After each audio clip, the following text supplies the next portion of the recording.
오늘 원주에 있는 그 터득골 북샵에서 열리는 우리는 왜 죽음을 두려워할 필요가 없는가, 정연채 교수님의 걱정 없는 죽음을 위한 안내, 이런 제목으로 오늘 강의가 열립니다. 그래서 제가 오늘 그 강의도 들을 겸 취재도 할 겸 그렇게 해서 왔습니다. 죽음, 우리가 모두 피하고 싶은 명제지만 그러나 피할 수 없는 명제입니다. 나도 죽고 너도 죽고 모든 사람이 다 죽습니다.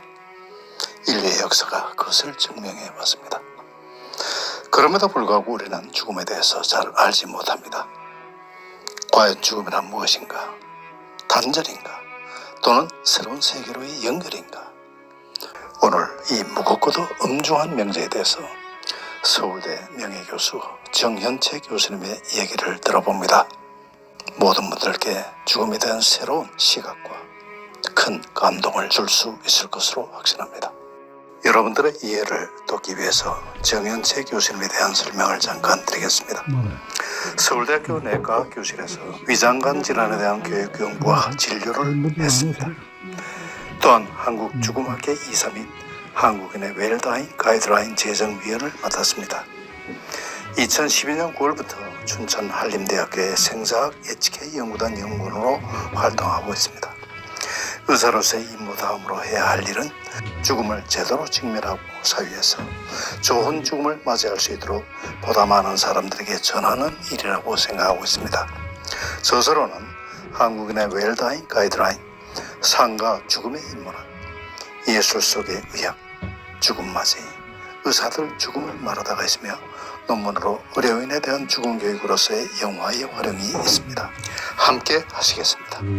삼부자연학교 이제 7번째 마지막 어떻게 보면 이제 죽음이 끝이라고 생각을 할 수 있는데, 어떻게 보면 오늘 강의를 듣고 나면 끝이 아닐지도 모른다는 생각의 전환이 일어나지 않을 거라고 하는 기대를 좀 해보는데요. 그래서 제목이 이제 선생님도 제안하신 게 소멸인가 옮겨가는가, 그죠? 완전히 거기서 뭔가 관점의 전환이 있잖아요. 그래서 일단은 듣고 또 끝내시고 이제 한번 좀 나누기 시간도 충분히 가지시고 뭔가 좀 앞으로 살아가는데 좀 새로운 관점의 삶이 또 시작되기를 기대하는 마음으로 한번 모셔보겠습니다. 양력을 다 보셨을 텐데요. 서울대 이제 소화기 내과 선생님이셨죠? 네. 네. 학회 이제 학회장도 하시고, 근데 40세 때부터 아마 죽음에 대한 관심을 가지시고 연구를 이제 꾸준히 하셨고, 지금 아마 강의를 600회 정도 하셨다고. 672번째. 예, 600. 그러면 뭐 제가 강의에 대해서 더 얘기는 안 해도 뭐 어떤 강의가 될지는 다 이제 충분히 아마 납득이 되실 것 같고요. 선생님도 아마 2018년에 암 진단 받으셔서 수술 받았죠. 네, 수술을 받으시고 2년 일찍 서울의대 교수직을 사퇴하시고 제주도에서 지금 정착하셔서 강의 활동을 활발하게 하시고 있어요. 이제 사실 제주도에서 강원도 원주로 와서 강의해 주시는 거는 큰 은덕 같아요. 네, 뭐 일단 1박을 무조건 해야 되고, 저희가 뭐 동네 서점이라 그렇게 크게 후한 대우를 해드리지도 못하는데 강의료는 일체 묻지도 않으시고 와주셨어요. 그래서 제가 아주 마음 깊이 감사드립니다. 선생님, 그럼 박수로 소개시켜주세요. 네, 감사합니다. 이렇게 뭐 귀한 자리에 초청을 해주셔서 감사드리고 또 저도 큰 영광으로 생각합니다. 오늘은 제가 1시간 10분 정도 아까 말씀드렸던 죽음은 옮겨감인가 또 소멸인가 옮겨감인가 말씀드리고 약간 휴식 시간을 갖고 2부에서는 좋은 마무리, 좋은 죽음과 마무리를 어떻게 할 것인지 이런 거에 대한 내용을 말씀을 드리도록 하겠습니다.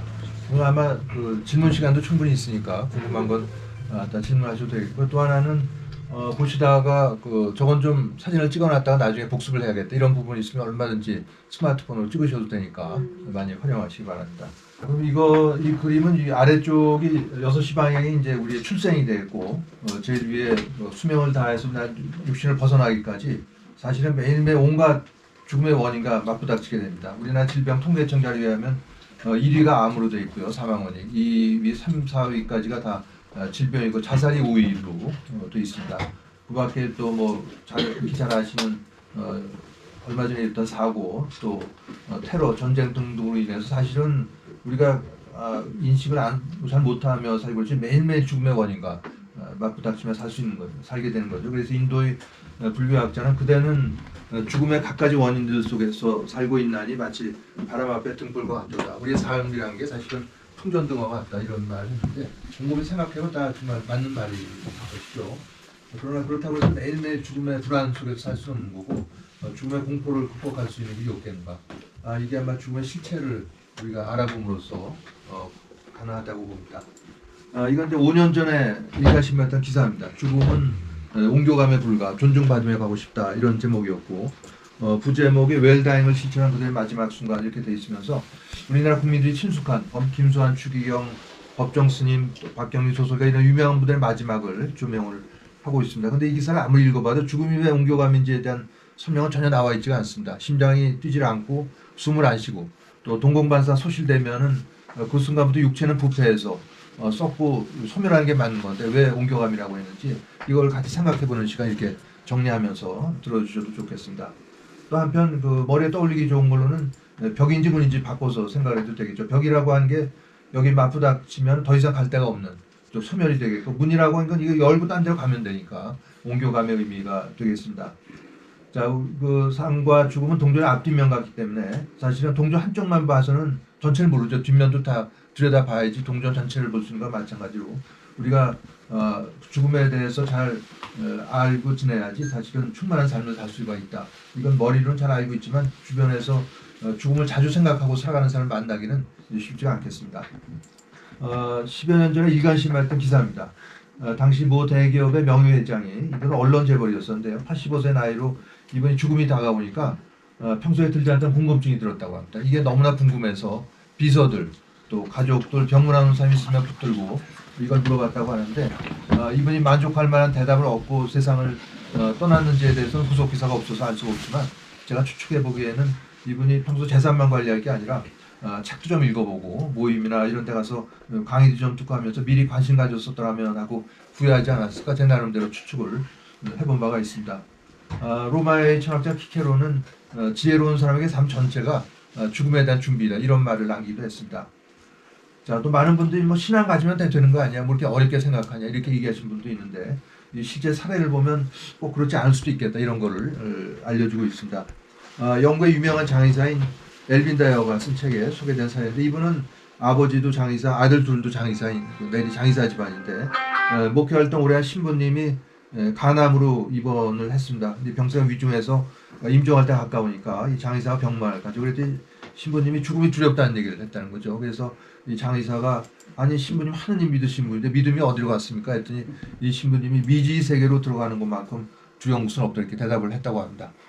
일반인이 갖는 그런 죽음에 대한 두려움과는 좀 차원은 다르죠. 이분은 죽음 이후의 세계는 다 있는 건 아는데 그게 자세한 걸 잘 몰라서 두렵다는 건데 보통 사람이 갖는 두려움은 죽음은 소멸이라고 생각해서 두려워하는 거니까 차원은 좀 다른 거란 걸 알 수가 있습니다. 몇 년 전에 종교개혁 500주년을 기린하였고 불을 지핀 분이 바로 마틴 루터입니다. 루터는 워낙 성직자가 될 생각이 아니었고 워낙 법률가가 되기 위해서 공부를 하고 있었다고 합니다. 그런데 어느 날 밤 천둥번개 아주 크고 요란하게 치니까 루터가 너무나 무서운 나머지 신에게 쇠약을 하는 거죠. 500년 전이니까 아마 그런 두려움을 갖는 것도 크게 뭐 이상해 보이지 않습니다.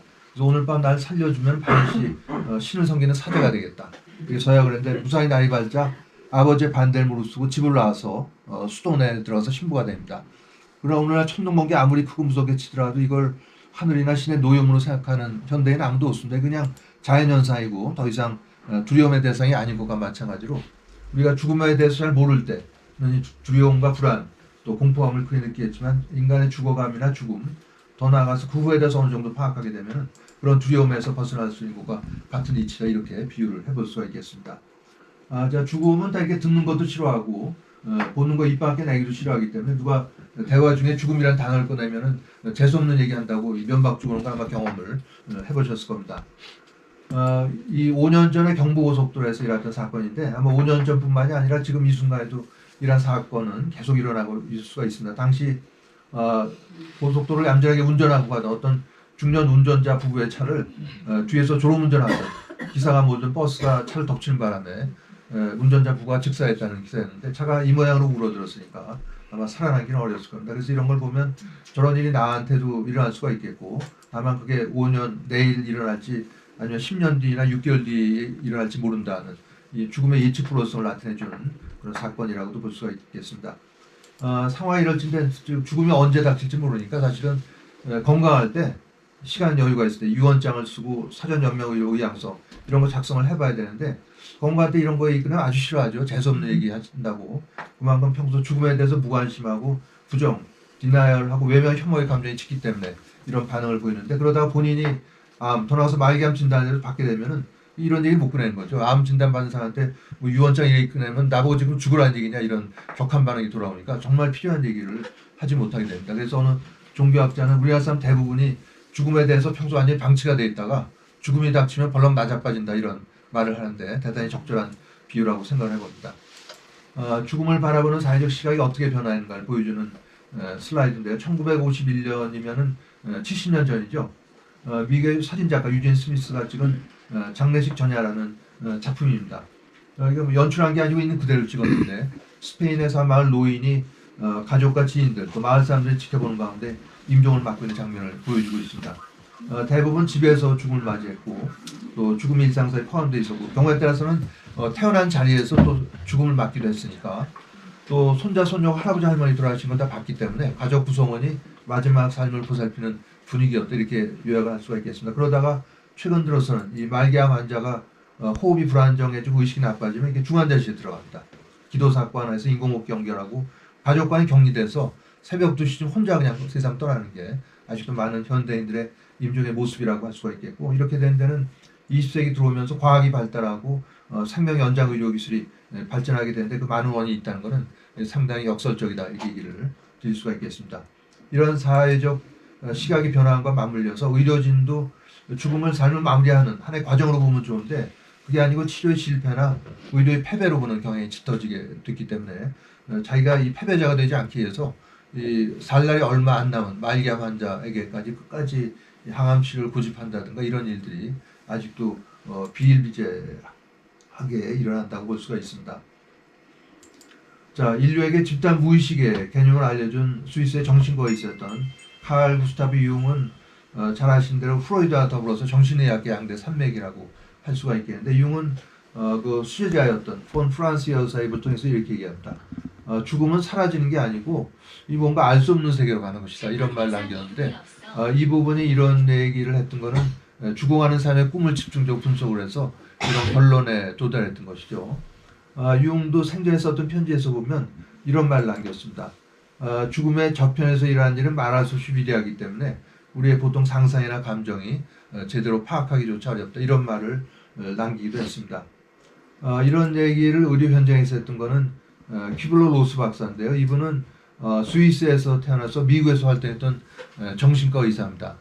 환자들의 임종을 지켜봤는데 특이하게도 주로 어린애들의 임종을 많이 지켜봤는데요. 예를 들어서 백혈병으로 죽어가는 5살짜리 어린이 환자를 보러 갈 때 이렇게 고치벌레 형태로 된 헝겊 인형을 갖고 다녔는데 이 인형을 뒤집으면은 아름다운 날개가 달린 나비로 변하는 이런 인형을 죽어가는 애들한테 보여주면서 인간의 육신은 영원 불멸에 잘 둘러싼 껍질이기 때문에 죽음은 존재하지 않고 다만 다른 차원으로의 이동일 뿐이다. 이렇게 얘기하면서 이제 죽어가는 애들을 위로를 했습니다.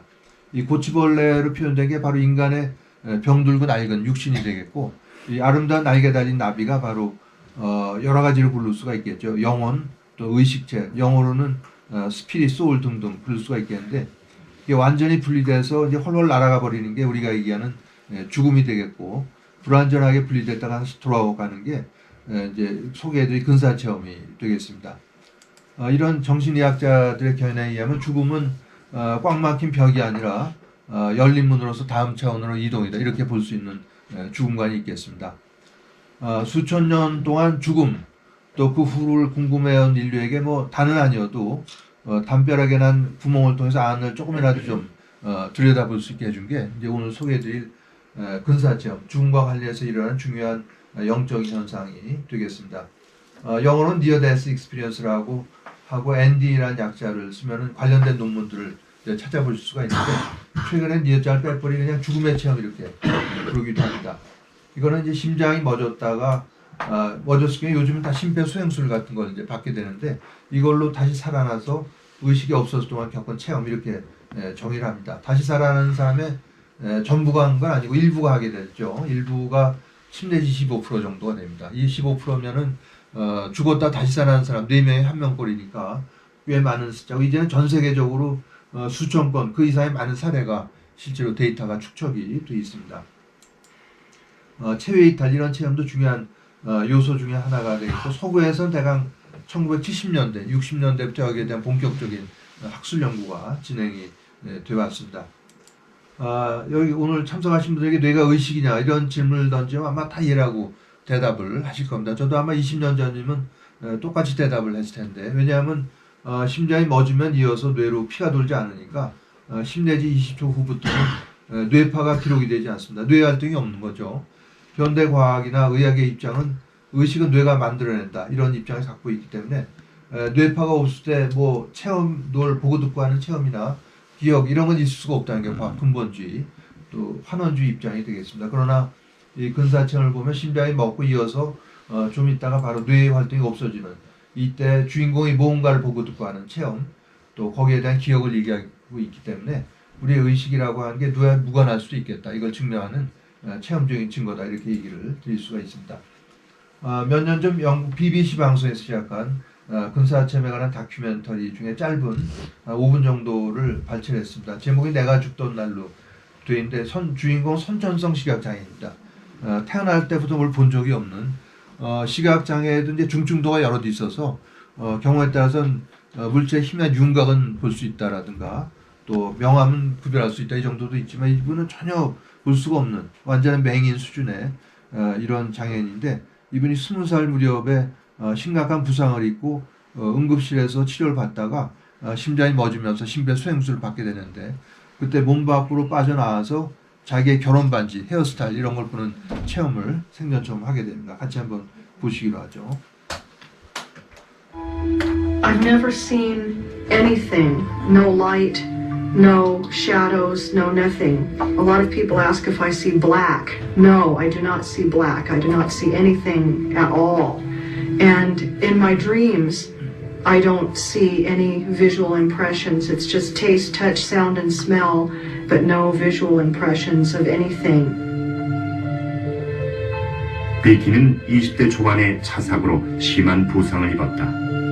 The next thing I recall, I was in Harborview Medical Center and looking down at everything that was happening. And it was frightening because I'm not accustomed to see things visually because I'd never had before. And initially it was pretty scary. And then I finally recognized my wedding ring and my hair. And I thought, is this my body down there? And am I dead or what? We can't bring her back. It's a crash job. They kept saying, we can't bring her back, we can't bring her back. And they were trying to frantically work on this thing that I discovered was my body, and I felt very detached from it. And sort of, so what? And I was thinking, what are these people getting so upset about? Then I thought, I'm out of here. I can't get these people to listen to me. And as soon as I thought that, I went up through the ceiling as if it were nothing. And it was wonderful to be out there and be free, not worry about bumping into anything. And I knew where I was going. And I heard this sound of wind chimes. It was the most incredible sound that I could describe. It was from the very lowest to the very highest tones.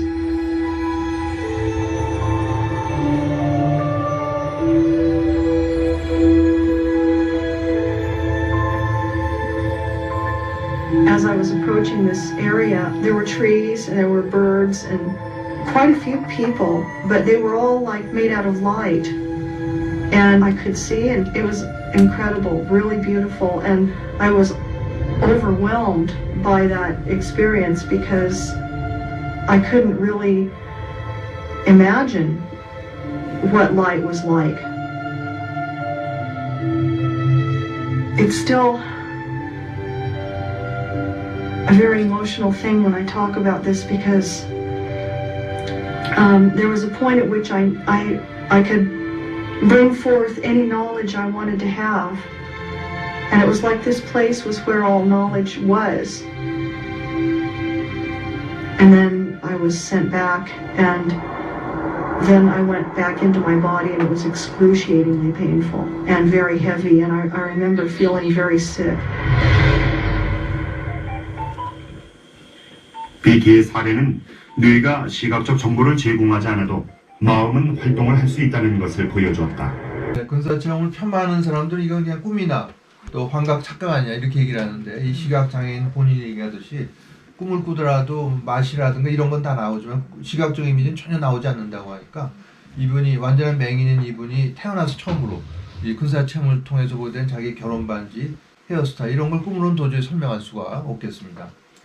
이런 연구에 물꼬를 튼 거는 레이먼드 무디 주니어라는 의사인데요. 이분은 처음부터 의사는 아니었고 학부에서 심리학, 철학을 전공한 다음에 대학에서 철학을 가르치는 교수로 있었습니다. 근데 자기 강의 듣는 학생들 또 주변 지인들 중에 이런 체험자들이 있다는 걸 알고 이걸 연구하기 위해서 사실 의과대학을 들어갑니다. 훗날 정신과 의사를 하게 되는데, 이런 과정 중에 8년에 걸쳐서 이런 체험자들을 150명 이상을 직접 만나서 일일이 면담을 해서 낸 책이 1975년에 나온 Life After Life라는 책입니다. 우리나라에서는 몇 년 전에 다시 산다는 것 재번역돼서 나오기도 했는데, 우리나라에서 이런 책이 거의 잘 팔리지를 않기 때문에 되게 초판 1세만 찍고는 이제 절판이 되죠.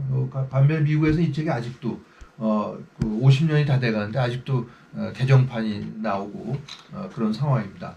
여기 보면 많은 근사 체험자들의 경험이 소개가 되고 있는데, 어떤 환자 심장이 멎어서 심폐소생술을 받고 있었는데 보통 몇 시간씩 할 수 있는 게 아니고 2-30분 정도 하게 되죠. 해도 반응이 없으면 보통 이런 대화를 하게 됩니다. 이번 한 번만 더 해보고 포기하자 이런 대화를 했는데, 이 소생술 받고 있던 환자가 의료진이 했던 대화를 다 기억을 해내고 있을 뿐만이 아니라 의료진이 잘 모르는 문외한인데 이 소생술의 아주 구체적인 과정까지 전부 앉아서 지켜봤던 것처럼 기억을 하고 있더라. 또 소생술에 참여했던 의료진이 입고 있던 가운에 붙어있는 명찰 이름도 기억을 하고 있더라. 이런 사례들이 다수 소개가 되고 있습니다.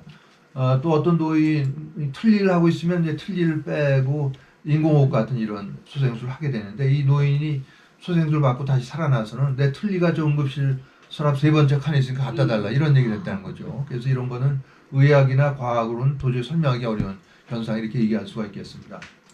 이런 체험이 세상에 알려지게 된 건 무엇보다도 심폐소생술의 발전에 있는데, 1960년대는 지금 같은 형태가 아니고 심장이 멎은 환자를 의사가 있으면 칼로 가슴을 짠 다음에 의사가 환자의 갈비뼈 사이로 손가락을 넣어서 심장을 밖으로 빼서 그 자리에서 마사지하고 방식을 썼습니다. 그러니까 온 사방이 피투성이가 되고 서로 살아났다 하더라도 결국은 세균 감염 같은 걸로 많이 죽었는데, 현재 같은 형태로 발전이 되면서 죽었을 사람도 자꾸 살아나게 되는 거죠. 그러면서 일부가 똑같은 얘기를 합니다.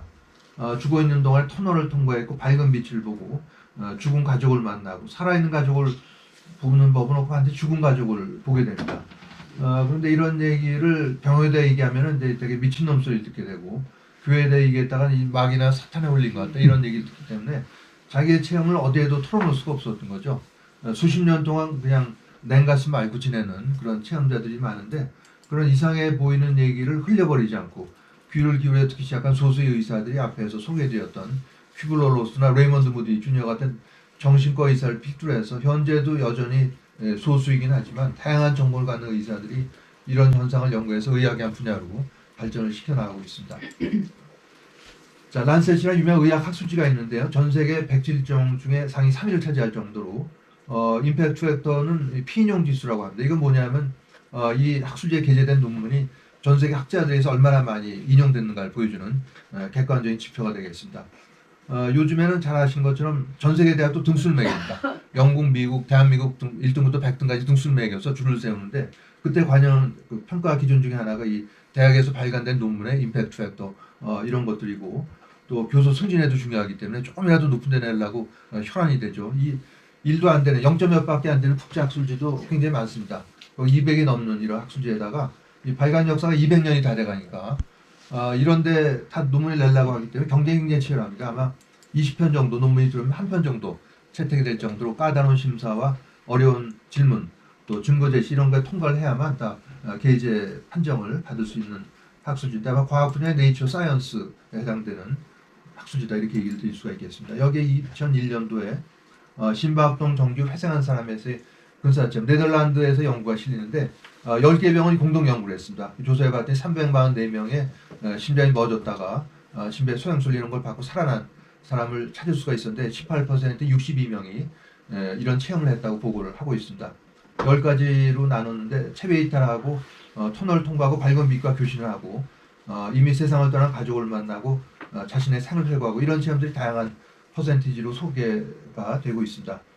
밝은 빛을 보는 건 물론이고 커뮤니케이션도 한다는 거죠. 이때 밝은 빛이 물어보는 내용이 있다고 합니다. 이 살아있을 때 얼마나 돈을 많이 벌고 재물을 쌓았는가 이런 걸 물어보는 법은 없고 살아가면서 얼마나 남을 배려하고 또 사랑을 하고 지혜를 쌓아왔는가 이런 걸 물어본다고 이구동성으로 체험자들은 얘기를 합니다. 이 교회에 가서 매주 꼬박꼬박 헌금을 했는가라든가 절에 가서 시주를 일정하게 했는가 이런 걸 물어보는 법은 절대로 없다는 거죠. 또 자신의 생을 회고하고 이 수십 년간의 자신의 삶이 파노라마처럼 펼쳐지면서 전부 되돌아보게 된다고 하는데 특이한 건 자기가 살아가면서 가해자로 남을 피해를 줬을 경우에는 피해자 입장이 다 되어온다고 합니다. 그러니까 살아가면서 갑질을 많이 하고 노일부의 심부로 살면서 가시돋칠 말을 많이 했던 사람일수록 이런 순간이 괴로운 순간이 될 수가 있습니다. 자기가 피해를 줬을 사람, 피해자 입장이 돼서 그런 참담한 심정을 본인이 그대로 경험을 해봐야 되기 때문이죠. 이 논문에 나타나죠. 우리나라 사례를 보면은 어떤 사람이 군사체험을 하고 이 삶의 회고를 하면서 어렸을 적에 아버지의 지갑에서 돈을 훔친 사건이 떠오르면서 그때 아버지가 얼마나 참담한 심정을 느꼈는지 그런 걸 본인이 경험을 하게 됐다. 이런 회고를 하고 있습니다. 자, 체외 이탈에 관한 짧은 장면인데요. 요즘에는 서울 비롯한 대도시에 이 공중전화 박스가 거의 다 사라졌지만 옛날 여기서 공중전화 받다가 벼락 맞아서 감전사에서 죽기도 하고 일부는 다시 살아나는 과정에서 이제 근사 체험을 하기도 합니다. 한편 이런 체험을 제일 싫어하는 대표적인 직종의 의사들이죠. 대학 때부터 유물론 또 실증주의에 가까운 과학교육을 받기 때문에 눈에 보이지 않는 거 이런 걸 절대로 믿지 않는데 의사 본인이 벼락을 맞고 죽었다가 이런 체험을 하게 됩니다. 죽어있던 동안에 일어난 일을 기억한다고 주장하는 사람들은 자비를 들여가며 자신들의 경험을 연구하는 모임을 가지고 있습니다. 교통사고, 자살, 심장마비, 그리고 어떤 사람은 벼락에 맞았다 다시 살아나기도 했습니다. 미국 뉴햄프셔에 살고 있는 토니. 토니의 직업은 의사입니다. 그는 매일같이 아프거나 죽음이 임박한 사람과 마주하는데 한 번은 그 죽음이 자신을 찾아오기도 했습니다. In 1994, I was at a family gathering. Unfortunately, it was during a storm that I was not aware of. I had the phone right about here when the phone station that I was in got struck by lightning. I saw a big flash of light come out of the phone and it hit me in the face. 그것은 이성적인 그의 성격이나 판단과 관계없이 피할 수 없는 사고였습니다. 그리고 그 뒤에 논리와 이성으로 감당할 수 없는 사건이 일어났습니다. And she got right down to me and then ran by. And I thought, well, that's pretty strange. And I turned to see where she was going. And when I looked back, I saw my body was on the ground. Oh, shit, I'm dead. I saw her getting down on her knees to do CPR. And I could see them, I could hear them, but they couldn't see me or hear me, and I tried calling to them. 자, 이 연구는 여기서 끝난 게 아니라 이런 체험이 체험자들의 삶에 어떤 변화를 줬나를 2년 뒤, 8년 뒤까지도 조사를 해봤습니다. 어떻게 조사했냐면 근사 체험을 했던 23명, 또 심장이 멎었다가 살아나긴 했지만 체험이 없었던 15명을 두 그룹으로 나눠서 아까 보셨던 10가지의 체험 요소를 점수화해서 점수의 총합계로 비교를 해본 거죠. 그랬더니 대부분 근사 체험자 그룹에서 다른 사람에 대한 공감, 또 타인에 대한 이해, 또 인생의 목적을 이해하고 영적인 문제에 대한 관심이 커지고 죽음에 대한 두려움은 마이너스 표시로 그게 감소한 걸 알 수가 있습니다. 또 사후생에 대한 믿음이 커졌고 일상생에 대한 감사의 마음이 커졌다고 보고를 하고 있습니다. 우리는 이게 두 눈으로 볼 수가 있고 두 다리로 걷고 뛰어다니고 또 아침에 한번 배변하고 이런 걸 당연한 걸로 여기고 살지만 이 체험자들은 이런 일상생에 대한 감사의 마음이 커졌다고 보고를 하고 있습니다. 체험 자체는 몇 분밖에 안 되는 아주 짧은 순간의 체험일 텐데 체험자들의 삶의 8년 뒤까지도 영향을 줄 정도였으니까 삶에 아주 심대한 변화를 줬다는 것을 이 연구를 통해서 보실 수가 있습니다. 또 하나 있는 거는 이 논문 하나 쓰는데 10년을 훌쩍 넘긴 거죠. 논문 이 계획 단계 또 8년까지 관찰하고 작성 단계, 투고 단계 다 따지면은 10년을 훌쩍 넘겼습니다. Near Death Experience에 대한 번역은 근사체험도 있고 임사체험도 있는데 어느 경제학자 한 분은 이 체험의 내용이 되게 근사하기 때문에 자기는 근사체험이란 번역이 더 마음에 든다 이런 의견을 보내주기도 했습니다. 자, 우리나라의 사례를 한번 보시기로 하죠. 이 주인공도 의사인데 젊은 날 공사장에서 일을 하다가 추락을 하면서 이런 체험을 하게 됩니다. 청년 시절 작업 중 추락 사고를 겪었다는 변성식 씨. 지금부터 한 40여 년 지난 때입니다만은 그때 제가 죽음을 경험을 했습니다. 그때 그는 의식을 잃고 쓰러진 자신의 모습을 그리고 병실에 누워있는 자신을 지켜보며 비통해하는 가족과 친구의 모습을 높은 곳에서 내려다 보았습니다. 그 당시에 저는 상당히 여러 가지 경험을 했는데 제가 그 세계에서 살아있는 사람들을 같이 보고 있다는 사실이에요. 생활하고 있는 사람들 가운데 제가 다니고 있다는 얘기입니다. 그러면 좀 그렇게 깜짝 놀라는 거죠. 예, 근데 그거를 사람들이 믿지 않는다. 예. 뭐 과학이니 뭐니 해가지고 그걸 증명을 해라. 그래서 지금 죽음 이후의 세계는 증명할 수 없는 세계입니다. 자, 이건 제가 2012년도니까 10년 전에 한국 여의사회라는 데서 이런 죽음 강의를 할 때 어느 여의사 한 분이 제보해 준 내용입니다. 그래서 의과대학을 졸업하고 미국에 건너가서 마취과 의사로 활동하던 분이 주인공인데 미국엔 유대인들이 참 큰 병원이 많습니다. 그래서 주로 심장 수술 마취를 전공을 했다고 하는데 이 수술은 이제 외과 의사가 하겠죠. 이 외과 의사가 평소에 동양인을 좀 비하하는 이런 성숙하지 못한 버릇을 갖고 있어서 한국인 마취과 의사를 늘 무시했다고 합니다. 그러다 어느 날 이 외과 의사의 심장이 멎는 응급 사태가 발생을 한 거죠. 의사가 심장이 멎었다면 놀라는 사람들인데 의사도 병들고 죽는 건 똑같습니다. 자, 그래서 이제 그 미국인 의료진 달려서 30분 정도 심폐소생술을 했는데 이 돌아올 기미가 없으니까 그냥 포기하려고 했는데 이 한국인 마취과 의사가 봤을 때 자기는 무시하던 사람이긴 했지만 수술 하나는 잘하는 외과 의사라 아깝다는 생각이 들어서 자기가 좀 더 해보겠다. 심장 마사지를 혼자 자청을 하고 나섭니다. 20-30분 정도 땀을 뻘뻘 흘리면서 심장 마사지를 했을 때 그러니까 전체 심폐소생술 시간이 한 50분이 넘었을 때 극적으로 이 외과 의사 심장이 뛰기 시작하면서 살아나게 된 거죠. 그때 어떤 일이 있었냐면 외과 의사가 체외 이탈해서 공중에 붕 떠서 본 겁니다. 심장에 멎은 자기 육체 심폐소생술을 하고 있는 의료진, 미국인 의료진 자기 친구들인데 거의 성의 없이 흉내만 내고 있는 것처럼 보였다고 합니다. 실제 뭐 흉내만 내고 있지는 않았겠지만 그렇게 본 거죠. 근데 자기가 늘 무시했던 이 한국인 마취과 의사 혼자 비지땀을 뻘뻘 흘리면서 그 심폐소생술 하는 현장을 누가 얘기해 주지 않아도 본인이 직접 봤기 때문에 다시 살아나서는 날 살린 건 당신이다 하면서 대하는 태도가 180도 바뀌었다. 이렇게 실제 일어났던 사건을 제보를 해줬습니다. 제가 이 사례를 빠뜨리지 않고 소개해드린 건 이런 걸 제일 믿지 않는 직종인 의사 본인이 체험을 하고 또 옆에 동료 의사들이 목격을 했다는데 이런 의미가 있겠습니다. 또 우리나라에서의 또 다른 사례를 한번 보시기로 하죠. 자살하면 끝이라고 생각하십니까? 그럼 이분들을 만나보시죠. 86년도인지 5년도로 기억하는데요. 그 추석이었어요, 그날이. 당시 정주현 씨는 명절을 맞아 남편이 운전하는 차를 타고 온 가족이 함께 포항에 있는 친지댁으로 가던 중이었다고 합니다. 그런데 그만 교통사고를 당한 것이죠. 근데 제가 이렇게 보니까 제 상체 밑은 아주 깜깜한데 사람들이 서가지고 제가 보니까 어떤 안경 쓴 분이 가운을 입고 서로 의논을 하면서 마음이 딱 하나가 돼가지고 열심히 제 밑에서 저 빨래를 하고 있는 걸로 보이더라고요. 그때 정주현 씨는 꽤 위독한 상태였다고 합니다. 배를 열었을 때 하여튼 피바다에 이렇게 창자들이 터져가지고 막 떠있는 게 꼭 죽은 생선 피 떠있는 거 같아서 자기들이 어떻게 헤어질지를 몰랐었다고. 그 치료 과정을 위에서 지켜보았다는군요. 그래서 제가 선생님 얼굴 제가 봤다고. 그래서 어떻게 나를 봤냐 그래서 그 장면을 제가 잠깐 얘기했어요. 그랬더니 의사 선생님이 이상한 좀 말라고. 죽음의 문턱에서 자신을 내려다보았던 정주연 씨. 그녀가 얻은 것은 새로운 삶 그 이상이었습니다. 자, 이 사례를 통해서 한번 생각해 볼 만한 거는 응급수술 받은 환자가 아마 간호사나 의사 같은 의료인이었다면 당연히 수술한 장면을 봤겠죠. 이분은 태어나서 한 번도 수술한 장면 같은 걸 본 적이 없기 때문에 그 똑같은 걸 보고도 이분은 자기가 알고 있는 것 중에 제일 가까운 거 빨래하는 걸로 해석을 한 거죠. 정현채 교수님의 죽음, 단절인가 옮겨감인가, 이 엄중한 강의는 시종일관 차분하면서도 아주 진지한 분위기 속에서 진행되었습니다. 약 2시간에 걸친 강의였었는데요.